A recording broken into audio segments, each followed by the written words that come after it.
ඉතින් කොහොමද ඔයාලට සුබ දවසක් කියලා ගොඩාක් ආදරෙන් චන්දි ක්‍රියේෂන් channel එකට පිළිගන්න ඔයාලව. මම අද ඔයාලට අරගෙන ආවේ චිකන් ටෙම්පරාදුවක් කරගන්න විදිහ. ඉතින් මේ චිකන් ටික මම හොඳට සෝදලා 3-4 සැරයක් සෝදලා දෙහි ටිකකුත් දාලා හොඳට හොදගත්තා. ඊට පස්සේ දැන් මේක මම තම්බ ගන්න යන්නේ. මුලින්ම තම්බලි වල තමයි ටෙම්පරාදු කරන්න යන්නේ. අමුයෙන් ටෙම්පරාදු කරන්න පුළුවන් ගොඩක්ම රස තියෙනවා. ඒ වුණාට ඉතින් ඇඟට හොඳ නෑ නේද? ගොඩක් තෙල් අල්ලනවනේ එතකොට. ඒක නිසා මම මේක තම්බල ටෙම්පරාදු කරගන්න යන්නේ. ඉතින් ඒක නිසා මේකට කහ, ගම්බිරිස්, ලුණු එකතු කරලා ගොර කෑල්ලකුත් දාලා ඉවරලා අපි මේක තම්බ ගමු. දැන් මේ චිකන් ටික මම ඇතිලියකට දාගත්තා. ඊට පස්සේ මේකට අපි එකතු කරගමු ගොරක ටිකක් එකතු කරමු. පොඩි ප්‍රමාණයක් එකතු කරමු. ගොඩාක් ඇඹුල් වෙන්නේ නැති වෙන්න. ඊට පස්සේ අපි කහ එකතු කරමු.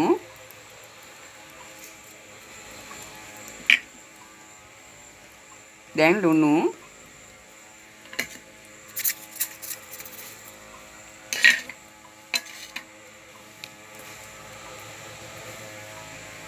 ගම්බිරිස් එකතු කරමු.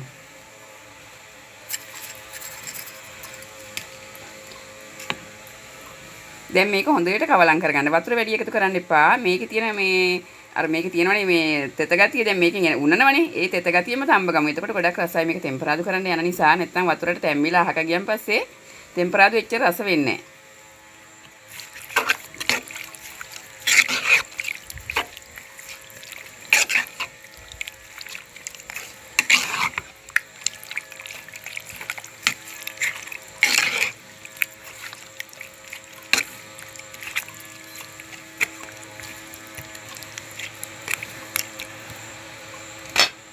දැන් මේක ලිපේ තියාගමු.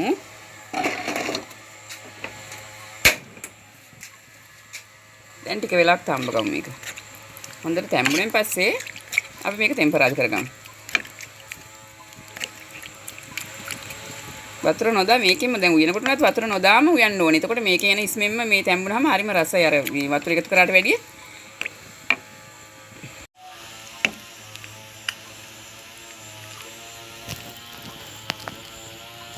දැන් මේක හොඳට කවලම් කර කර තම්බ ගන්න ඕනේ. වතුර අපි වැඩියෙන් දැම්මේ නැති නිසා ටිකක් කවලම් කර කර තම්බ ගන්න. පොඩ්ඩක් වහලා තියන්න.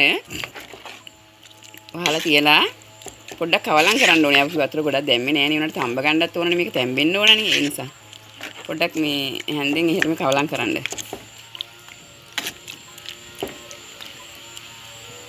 පොඩි වෙලාවයි යන්නේ තැම්බෙන්න. දැන් මම මේ චිකන් එක වතුර නොදා තම්බ ගත්තේ. වතුර නොදා තම්බ ගත්තට මේක දැන් මේ ග්‍රේවි එක උඩට ඇවිල්ලා තියෙනවා. පේනවනේ මේ ස්ටොක් එක මේ. මේ ස්ටොක් එක ගොඩක් උඩට ඇවිල්ලා තියෙනවා. මේ ස්ටොක් එක අයින් වෙන නිසා තමයි මේ අර අමුවෙන් ටෙම්පරාදු කරනකොට ගොඩක් රස තියෙන්නේ අර මෙහෙම තම්බල ටෙම්පරාදු කරනට වැඩිය. තම්බල ටෙම්පරාදු කරනකොට මේකේ මේ අපි ස්ටොක් එක පොඩ්ඩක් අයින් වෙනවනේ ඒකයි. මේ ස්ටොක් එක ඉතින් ගොඩාක් ප්‍රයෝජනට ගන්න පුළුවන්. මොනවද දන්නවද? අපිට සුප් එකක් හදනකොට එකතු කරගන්න පුළුවන්. ෆ්‍රයිඩ් රයිස් එකකට එකතු කරගන්න පුළුවනි. ඊට පස්සේ අපිට පුළුවන් දැන් චිකන් වගේ කරියක් හදා ගන්නකොට චිකන් නැතුව චිකන් කරිය හදනකොට අපිට මේක එකතු කරගන්න පුළුවන්. ඒ වගේ එකතු කරගන්න පුළුවන් මේක. ඉතින් දැන් මේක ඔයාලට මේ දැන් මේක ස්ටොක් එක මේ අපි කිසිම ප්‍රයෝජනයකට ගන්න නැත්නම් මේක මෙහෙමම හින්ද ගන්න පුළුවන්. හින්ද ගත්තන් පස්සේ මේ නිකන් මේ ස්ටොක් එකෙන් අයින් කළ බදිනට වැඩිය මේ රසයි මේ චිකන් එක. ඒ වුණාට දැන් මම ඕෆ් කරගන්න. ඕෆ් කරලා පොඩ්ඩක් මේ හට්ටියටම හින්දෙනවා ටිකක්. හින්දෙන්න දෙමු.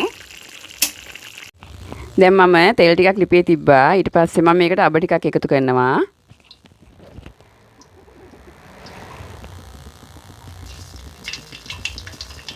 අබ ටිකක් එකතු කරනවා. ඊට පස්සේ කුරුඳු පොතු කෑල්ලක් අරන් තියෙන ඒක එකතු කරනවා. එනසාලයට දෙක තුනක් තියෙන ඒක එකතු කරනවා. ඊට පස්සේ මෙතන තියෙන ඉඟුරු සුදු ලුණු චොප් කරලා අරගෙන තියෙනවා. ඒ ටික එකතු කරමු.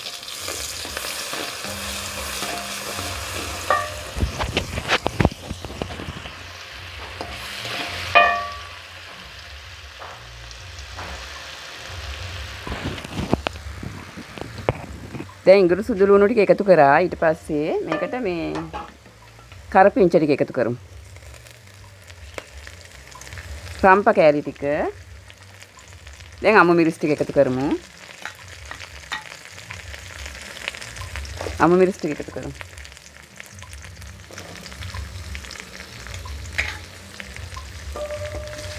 දැන් පොඩ්ඩක් ටෙම්පරාදු කරගමු.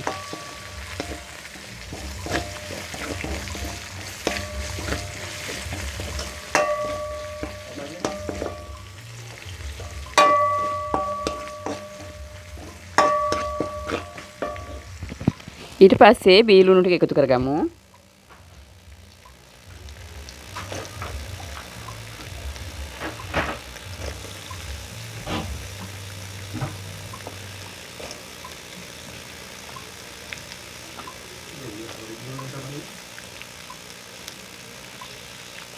දැන් බීලුණු ටික එකතු කරගත්තා. ඊට පස්සේ මේකට උළු වහල් ටික එකතු කරගන්න ඕනේ දැන්.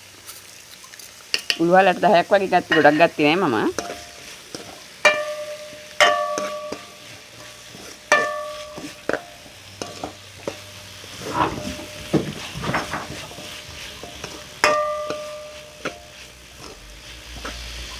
ඊට පස්සේ මම මේකට කෑලි මිරිස් ටිකක් එකතු කරගන්නවා.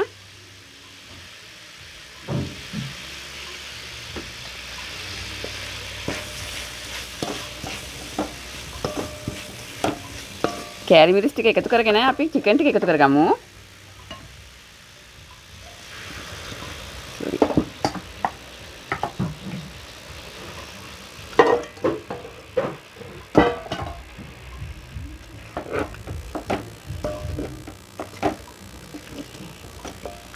දැන් චිකන් ටික එකතු කරගත්තා මම. මම ඒකේ ග්‍රේවි එක බේරලා ගත්තේ මේ ස්ටොක් එක බේරලා ගත්තේ. ඒ වුණාට ස්ටොක් ටිකක් ඒකේ ඉතුරු වෙලා තිබුණා අන්තිමට. දැන් මේකේ ගින්දර පොඩ්ඩක් වැඩි කරගන්න ඕනේ. දැන් පොඩ්ඩක් ගින්දර වැඩි කරගන්න.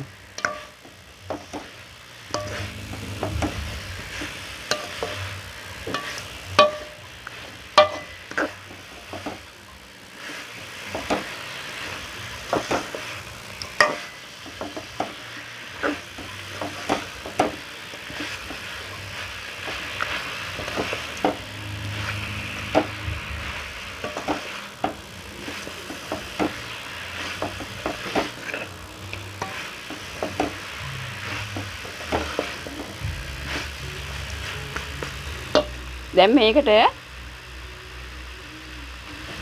ගම්බිරිස් පොඩ්ඩකුත් එකතු කරමු. මොකද ගම්බිරිස් අර ග්‍රේවි එකට එකතු වෙලා තියෙන ස්ටොක් එකේ මේ දැන් මේකේ පොඩ්ඩක් මදිය තියෙන. ඒක නිසා එකතු කරේ.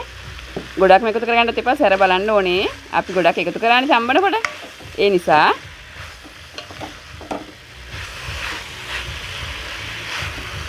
දැන් මේකට මම මේ බලන්නකො තක්කාලි චොප් කරගෙන අරගත්තේ. මොකෝ චොප් කරගෙන අරගත්තේ මේක පොඩ්ඩක් එතකොට අර තෙල් යන ප්‍රමාණය අඩු වෙන්නත් ඕනේ. ඒක රස වැඩි වෙන්නත් ඕන නිසා මම දැන් ඒක එකතු කරනවා.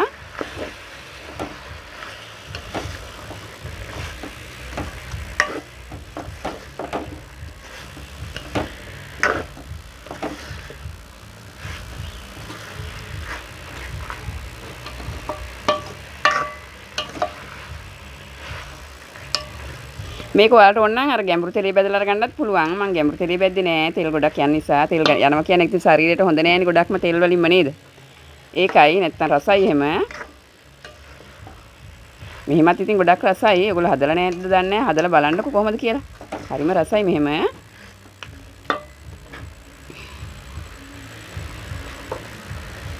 දැන් අපිට මේකට තෙල් මදි වුණා කියලා තෙල් ආයි මේක අවලං කර ඉන්න අවශ්‍ය නැහැ. අර අපේ ස්ටොක් එක තියෙනවනේ චිකන් ස්ටොක් එක. ඒක ටිකක් ඉතුරු වෙලා තියෙනවනේ. ඒයින් පොඩ්ඩක් මේ දැන් තැම්බෙන මදි වගේ දැනෙනවා නම් ඒයින් ටිකක් එකතු කරගන්න. රසයේ වෙනසක් වෙන්නේ නැහැ. චිකන් ස්ටොක් එකනේ. වතුර නෙවෙයිනේ. ඒ නිසා.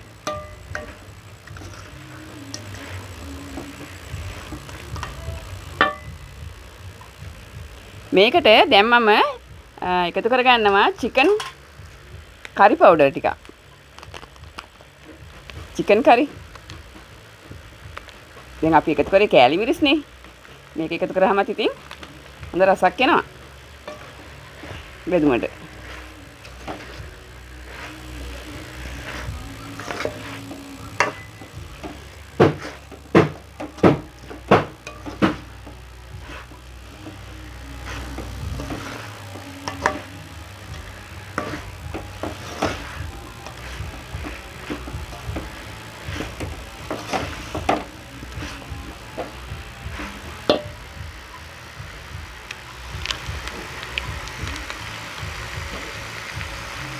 තව curry powder ටිකක් එකතු කරගත්තම.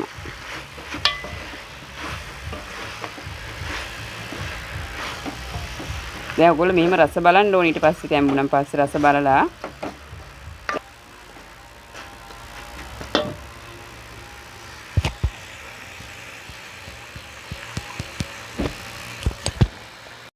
දැන් මම ගින්දර ටිකක් අඩු කරලා තියෙන්නේ. මේක පොඩ්ඩක් ටෙම්පරාදු වෙන්න දීලා තියෙන්නේ. ඔයාලට මොනවා හරි මේක තැම්බෙන්න මදි කියලා වගේ හිතෙනවා නම් චිකන් ස්ටොක් ටිකක් එකතු කරගන්න බලන්න. තෙල් ගොඩක් එකතු කරගන්න අවශ්‍ය නැහැ. දැන් ඊට පස්සේ මේකට ලුණු ටිකක් බලන්න ඕනේ. මට ලුණු ටිකක් මදි වගේ දැනුණා. අපි ස්ටොක් එකට එකතු කරාට මේ තම්බලකට එකතු කරාට ඒක ස්ටොක් එකට අයින් වෙනවනේ නේද? ඒ නිසා. දැන් ලුණු ටිකක් එකතු කරගන්න. ගම්බිරිස් ටිකක් එකතු කරගමු අපි. තව මදි වගේ. සැරට තියෙන්න ඕනේ නේ ටෙම්පරාදුවක් කියන්නේ නේද?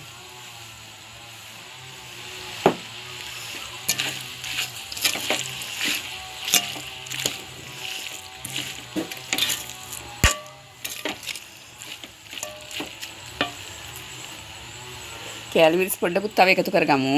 නිකන් මදි වගේ. පොඩ්ඩක්.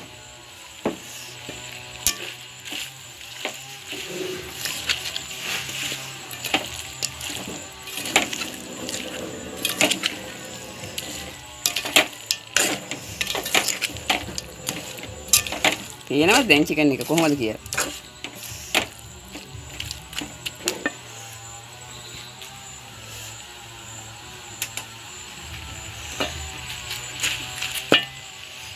දැන් ඔයාලට පේනවද කොහොමද කියලා හරියට මේ ටෙම්පරාදුව හරිම රසයි මේ ගොඩක් රසයි පාටත් ඒ වගේ දැන් මේක දැන් මට ලයිට් එකට ඇල්ලුවට පේන්නේ නැහැ මේ කැමරාවට ඇල්ලුවම පේන්නේ නිකන් කහ පාටට නමුත් මේක හොඳම රතු පාටට තියෙන්නේ දැන් අපි මේකට මේ මන් ලුණු මදි නම් ලුණු ටිකක් එකතු කරගත්තා ඊට පස්සේ කෑලි මිරිසුත් එකතු කරා මදි වෙලා දැන් මම එකතු කරන්නේ මොනවද දන්නවද තක්කාලි සෝස් ටිකක් එකතු කරගන්න ලුණු එහෙම හොඳටම පදම බලලා එකතු කරගන්න ඕන ලුණු රස බලලා මොකද මේ ලුණු එහෙම මදි වුණොත් නම් ඉතින් මොන බෙදුම ටෙම්පරාදු වුණත් මේ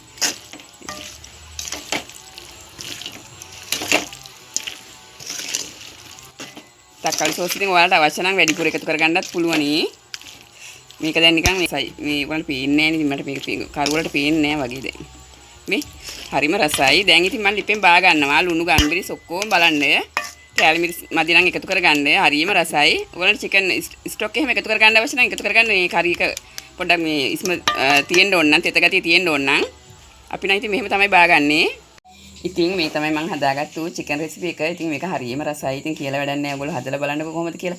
මේක ෆ්‍රයිඩ් රයිස් එක කහ බත් එක්ක ඕන එකක් එක්ක බත් එකක් එක්ක යනවා. ඉතින් අවුරුද්දට කෑම මේසෙට තියන්න පුළුවනි. යාළුවෙක් ආවම අමුත් එක්කම ඉක්මනටම හදලා දෙන්න පුළුවන්. මේ රෙසිපි එකක් තමයි ඉතින්. ඉතින් බලන්නකෝ කොහොමද කියලා හදලා ඔය පිරිමියාගේ බොන කන වෙලාවට එහෙම හදලා දුන්නාම ඉතින් හරිය මේ ආස හිතේ. ඉතින් මේක හරියම රසයි.